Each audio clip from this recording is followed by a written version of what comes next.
आपल्याला जायचं आहे.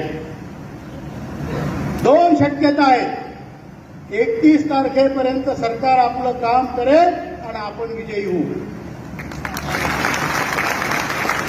दुसरी शक्यता आहे की आपलं काम होणार नाही, 4-5 तारखेला आपण दिल्लीला पोहोचू.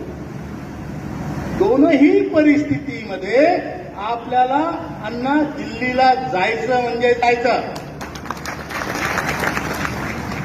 जर आपण जिंकलो तर गुलाल घेऊन जायचं, बरोबर आहे.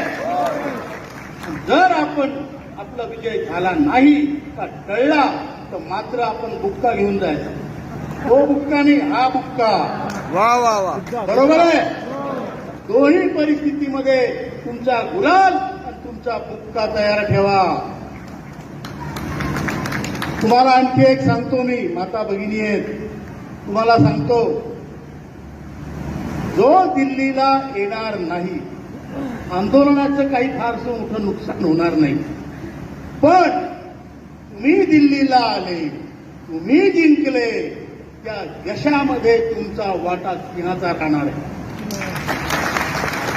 तुम्ही घरी बसले आणि तिकडे विजय झाला म्हणजे तुमचा वाटा कमी झाला, बरोबर आहे.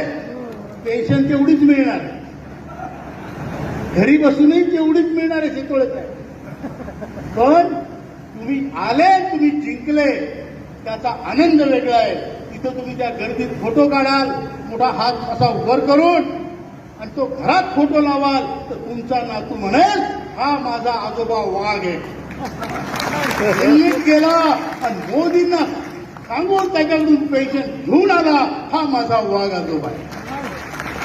बरोबर आहे का. तुमचा मुलगा, तुमची बायको काही म्हणो का नाही म्हणो, तुमच्या नातवाला तुमचा जन्मभर अभिमान राहील, हे लक्षात ठेवा.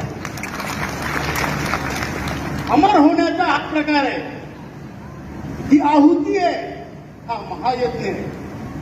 त्या महायज्ञात तुमच्याकडून होईल ते दान करा.